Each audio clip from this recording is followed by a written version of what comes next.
Hey, I'm Nancy Cavey, National ERISA and Individual Disability Attorney. Welcome to Winning Isn't Easy. Before we get started, I've got to give you a legal disclaimer. The Florida Bar Association tells me that I have to say that this podcast is not legal advice, but nothing will prevent me from giving you an easy-to-understand overview of the disability insurance world, the games that disability carriers play, and what you need to know to get the disability benefits you deserve. So off we go. Those who are seeking ERISA disability benefits are often required to also apply for Social Security disability benefits during the course of their claims. And I'm going to be talking about the intersection between these two, as well as covering the vocational games that can be played during your case. I'm going to talk about three things today. First, the ERISA Golden Rule. Secondly, the Step 4 overview of a Social Security case and how it compares to the own occupation standard for an ERISA claim.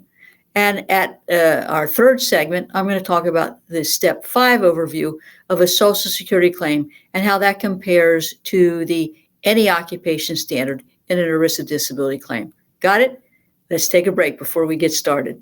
Been robbed of your peace of mind by your disability insurance carrier? You owe it to yourself to get a copy of Robbed of Your Peace of Mind, which provides you with everything you need to know about the long-term disability claims process. Request your free copy of the book at caveylaw.com today.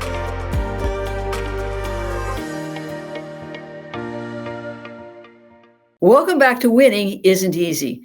Let's talk about ERISA's Golden Rule. Have you ever heard of the ERISA Golden Rule? Well, you won't find it in an ERISA statute, in ERISA regulations, or even in court decisions.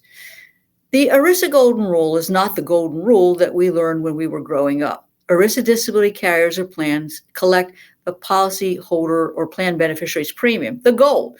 And when the policyholder or the plan beneficiary files a claim or seeks the continuing payment of short or long-term disability benefits, the carrier or plan rules that they're not entitled to the benefits or wrongfully terminate benefits.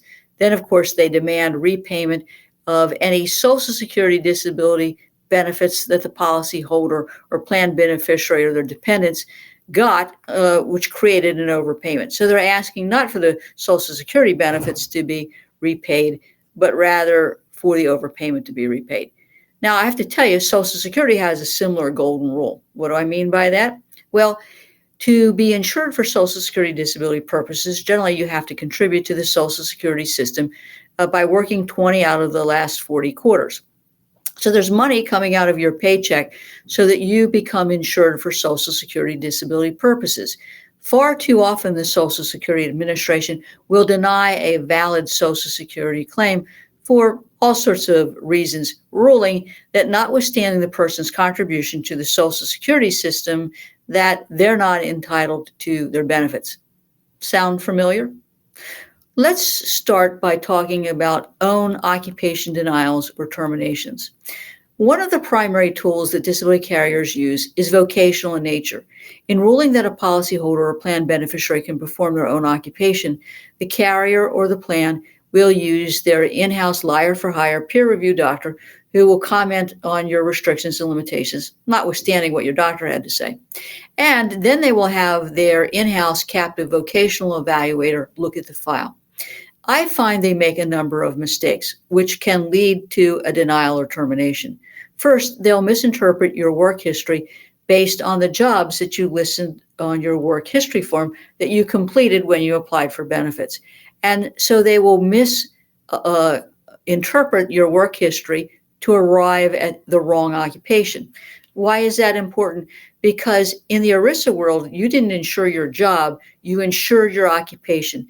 So the vocational evaluator is translating your job into an occupation. And that, of course, is the second mistake. That translation is wrong, or they will actually just misclassify the occupation totally. And the third thing they'll do is misapprehend the occupational duties as that term is identified by the policy or plan. So they don't get, in fact, what the occupational duties are so that they can correctly determine from a vocational standpoint whether you can do those duties.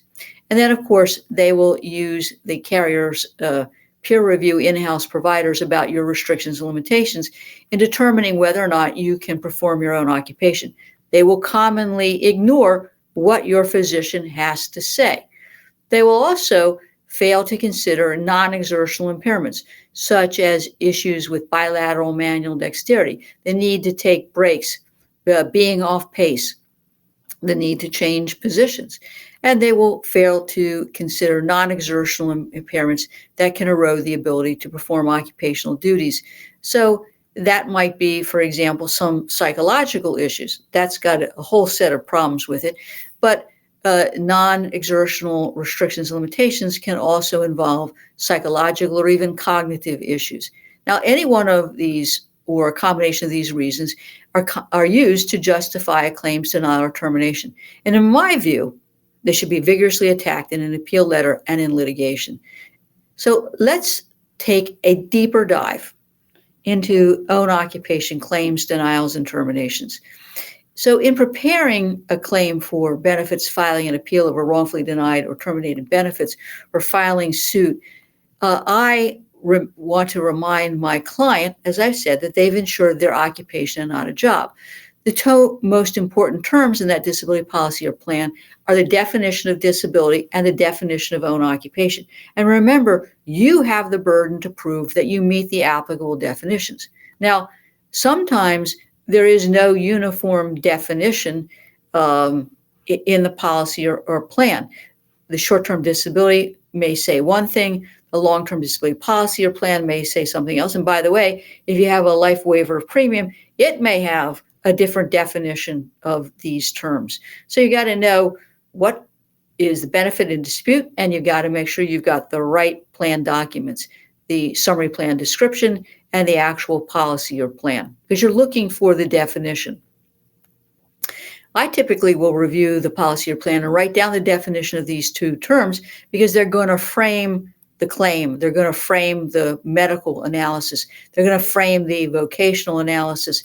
And they're going to frame my thinking about how I'm going to go about writing an appeal letter and developing the necessary medical and vocational evidence to rebut the wrongful denial.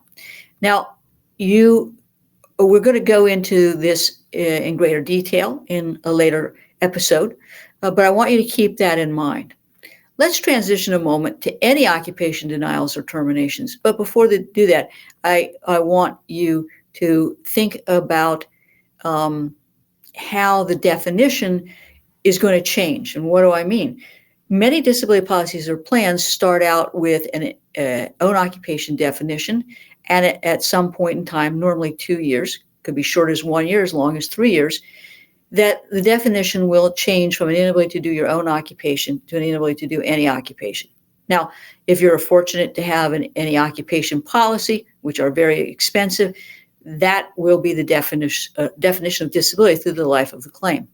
But it's not uncommon for a claim denial or termination to come before the conclusion of the end of the own occupation period, or at the transition from own occupation to any occupation, and during the any occupation period, as the carrier looks for, on an ongoing basis, a way to limit their exposure.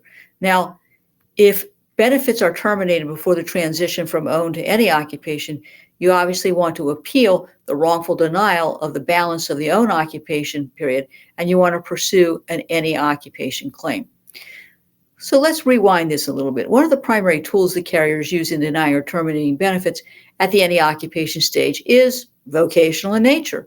Once again, definitions matter. The important definitions in a policy or plan include the definition of any occupation, the requirement that any occupation identified meets a certain geographic or wage requirement.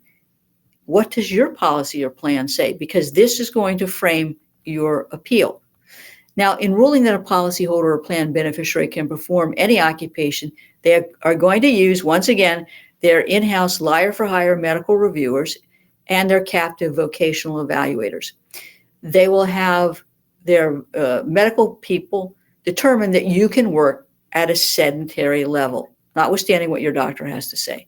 They're going to misinterpret your work history based on the jobs that you have had to arrive at the conclusion that you have transferable skills that you've learned in these jobs that can be transferred not only from your own occupation to any occupation. Now, remember, in the earlier segment, I talked about how we didn't insure a job, we insured an occupation, but that the vocational evaluator will take the jobs and translate them into an occupation. Again, where they make a mistake. Now, they're going to look at whatever your occupation might be and do what's called a transferable skills analysis to look to say that you could perform other occupations based on these skills. They'll also misinterpret your education history to arrive at the conclusion that you can perform other occupations.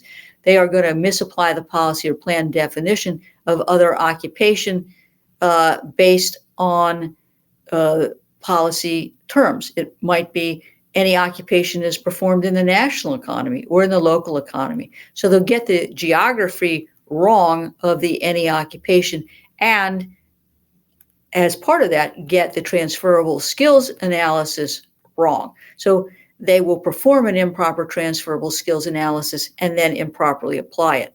They will misapprehend the occupational duties of those occupations that are identified in the transferable skills analysis.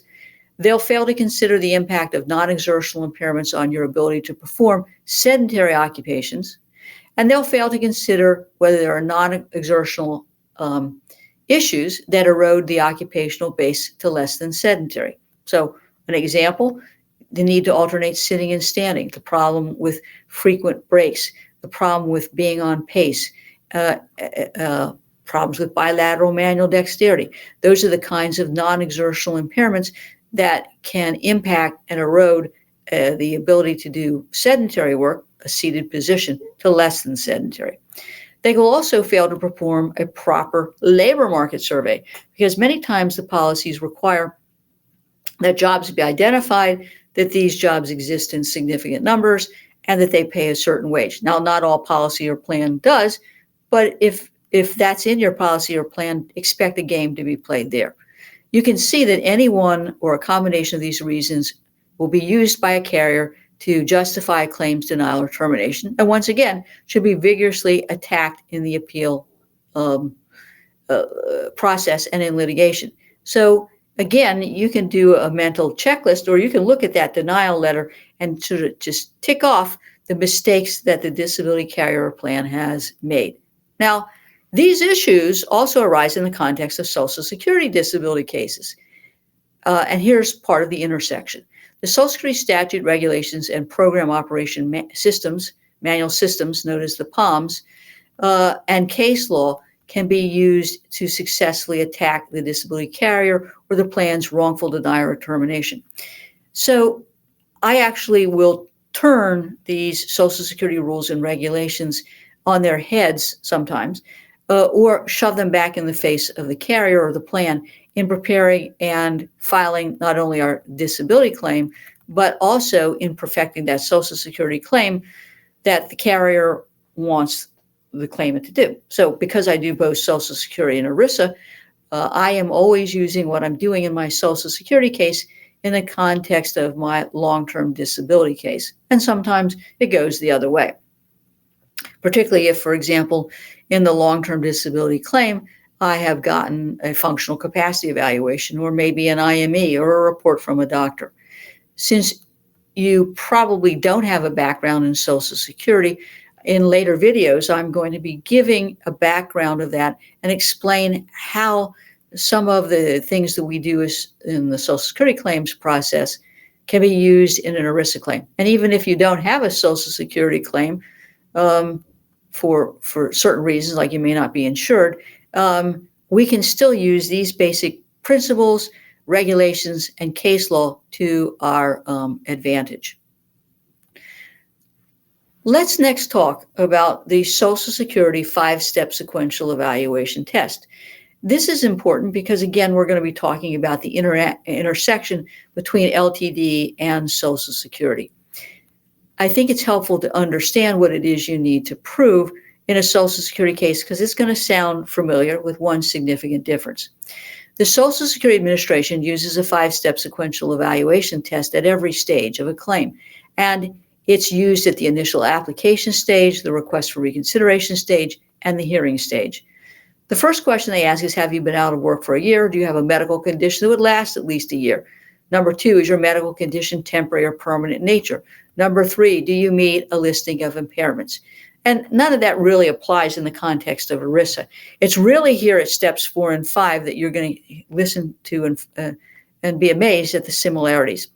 At step 4, the issue is can you go back to the past relevant work you've done in the 5 years before you became disabled? Now, it used to be 15. It's being changed.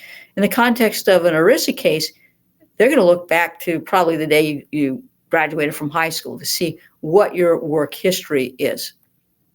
So work history is important not only in the context of your ERISA case, but your Social Security case.